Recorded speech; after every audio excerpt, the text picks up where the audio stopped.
Salt Freshwater is a unique innovative site development concept created by Shehzad and Prarthana for the Sydney Olympic Park Precinct. Based on composite hybrids, it is an amalgamation of advanced water management technologies and their strategic adaptation to architectural systems to generate fresh water supplies for consumption as well as for environmental preservation. As a byproduct, the salt farming process produces raw material supplies and reusable architectural shading devices for construction, for the current and the predicted future requirements. The project site Kronos Hills and Wentworth Commons, totaling 40 hectares in size and containing remediated landfills, freshwater wetlands, frog ponds and underpasses, provides a primary habitat for the endangered green and golden bell frogs and numerous water birds and insect-eating bird species. With its large open recreational spaces, it also provides ample facilities for public leisure and play activities. The predicted rise in sea levels and salinity contents will have drastic effects on the ecosystems of Kronos Hills and Wentworth Commons.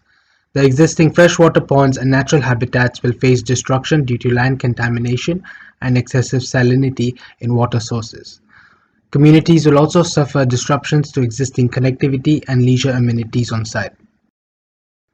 For our site solution, we undertook inspirations from the advancements in water management technology concepts illustrated from the exploration of two case studies.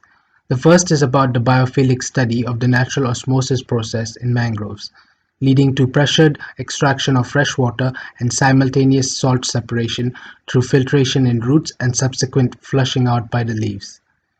The second study is about the adoption of desalination components into an architectural system, which is designed as individual structural pods or modules that can be aggregated as needed and across the site with simple connections and bridges in between.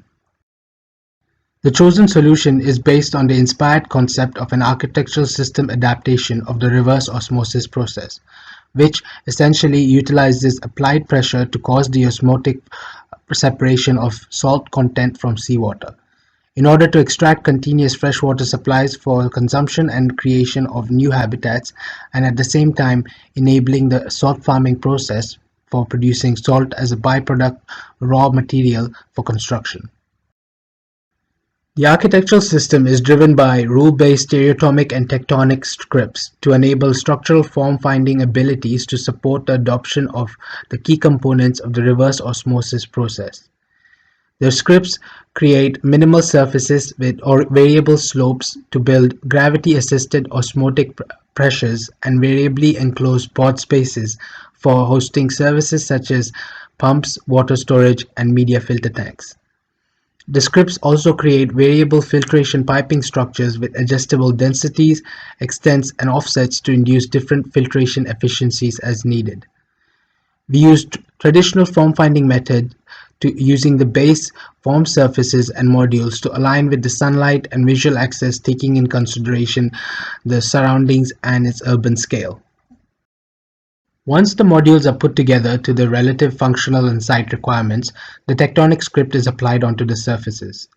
The application is dependent on external factors such as solar and visual orientation, internal climate, and salt farming parameters. North-facing surfaces have a denser tectonic script network applied, whereas the south-facing surfaces are more intermittent. As per our overall concept plan, the site will be developed as an environmental preservation, research and education precinct, providing nature walking and bike trails and leisure amenities, with prominent access links to local developing neighbourhoods and the Sydney Olympic Park precinct amenities through the Olympic Boulevard. The site will be developed in three stages: Discovery Centre Zone, Research Zone and Leisure Zone. The Discovery Center Zone will introduce the reverse osmosis structural pods for new elevated freshwater ponds and habitats. Visitors will be offered unique experiences of viewing interactive saltwater installations, climbing surfaces, cafes overlooking freshwater ponds, combined with education on water management strategies with guided bike tours along the Haslam Creek.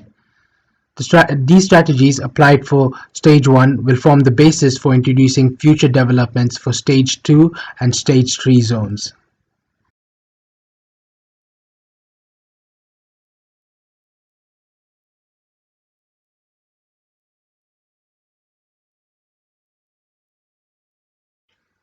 The Discovery Center is composed of specific functional areas that includes an entry block, educational and entertainment blocks, and lookouts, all interconnected with various circulation points.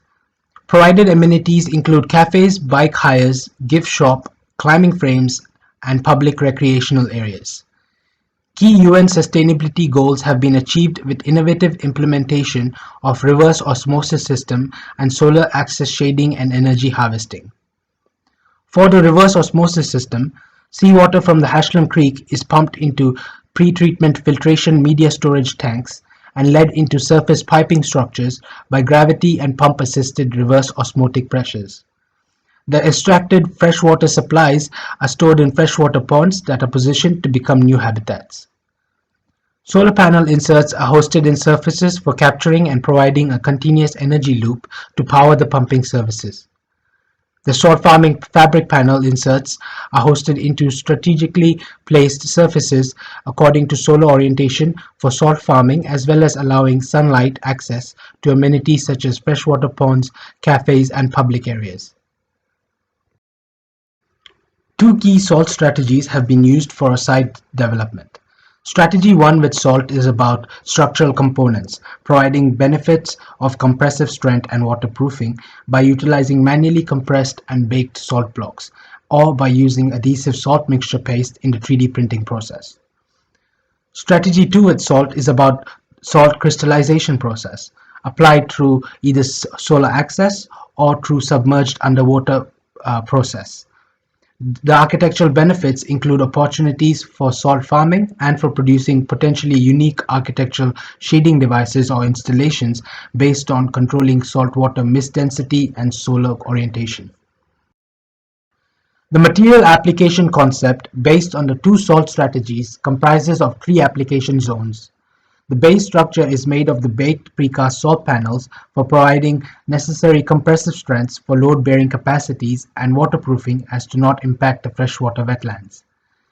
The floors and the connectivity ramps have been constructed by using 3D printing robots, primarily for facilitating the automation of the on-site construction process. The top-level facade shells are made of assembled surfaces designed for hosting the fabric panel inserts for salt farming and the solar panel inserts for energy harvesting.